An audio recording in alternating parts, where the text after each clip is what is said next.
وہ کون سا خلق، کون سی صفت، کون سی خوبی ہے جو رسول اللہ صلی اللہ علیہ وسلم میں موجود نہ تھی؟ حیا کا یہ عالم تھا۔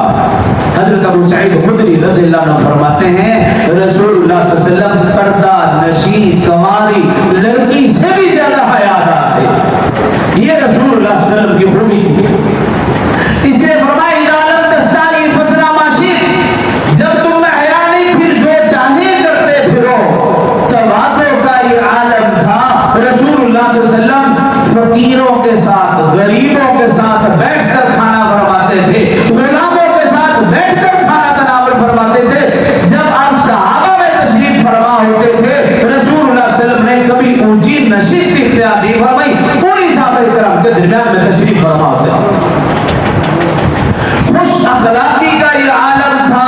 حضرت انس رضی اللہ، اب یہ صفات میرے اور آپ کے اندر بھی ہونی چاہیے۔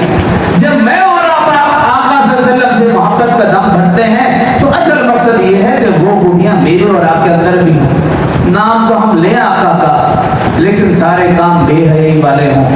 نام ہم لیں آقا صلی اللہ علیہ وسلم کا لیکن ہمارے اندر تکبر ہو، برائیاں ہو، تو پھر اس نام لینے کا کیا فائدہ؟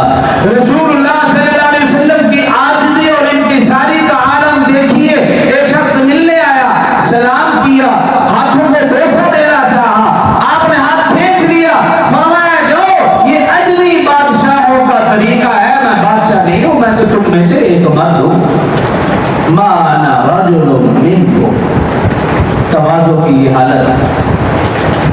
اسی طرح بہادری کی، شجاعت کی، رسول اللہ صلی اللہ علیہ وسلم کی مثال یہ تھی کہ غزوہ حنین میں اکیلے تنہا تنہا خچر پر سوار ہو کر اشعار پڑھتے جا رہے اور کافروں کو للکارے۔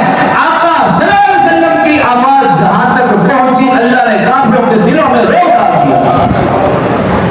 عفو و درگزر کی انتہا دیکھیے، معاف کرنے کی انتہا دیکھیے۔ فتح مکہ کے موقع پر مکہ کی زمین تنگ کرنے والے درندوں کو، بلال، خبیب، یاسر، سمیہ، ان کو شہید کرنے والے لوگوں کو صرف یہ کہہ کر معاف کر دیا لا تثریب علیکم اليوم یغفر اللہ لکم وهو ارحم الراحمین۔ آج تم پر کوئی مواخذہ نہیں، اللہ بھی تم پر رحم فرمائے، اللہ بھی تمہیں معاف کر دے۔ بڑے سے بڑے دشمن کو معاف کیا۔ اسی طرح صبر و شکر کا انتہا، صبر و شکر کا عالم یہ تھا۔ اما عائشہ صدیقہ رضی اللہ عنہا فرماتی ایک ایک ہفتہ گھر میں چولہا نہیں جلتا تھا، پانی اور کھجور سے گزارا فرماتے لیکن زبان سے اللہ کا شکر ادا فرماتے تھے۔ محبت اور شفقت کا عالم دیکھیے۔ انسان تو انسان، حیوان رسول اللہ صلی اللہ علیہ وسلم کی خدمت میں حاضر ہوتے اور اپنے مالک کی شکایت کیا کرتے تھے، رسول اللہ صلی اللہ علیہ وسلم کی بات کو سنتے تھے۔ سچائی کا یہ عالم تھا۔ جنگ بدر میں اخنس بن شریف ابو جہل کے پاس گیا اور ابو جہل سے کہنے لگا اے ابو جہل، رسول اللہ صلی اللہ علیہ وسلم تیرے رشتہ دار ہیں، ذرا یہ تو بتا کہ رسول اللہ صلی اللہ علیہ وسلم کیسے ہیں؟ ابو جہل نے جو خوبی بیان فرمائی، کہا اللہ کی قسم یہ محمد سچا ہے، اس نے زندگی میں کبھی غلط بیانی نہیں کی، اس لیے تو آپ کو صادق و امین کہتے تھے۔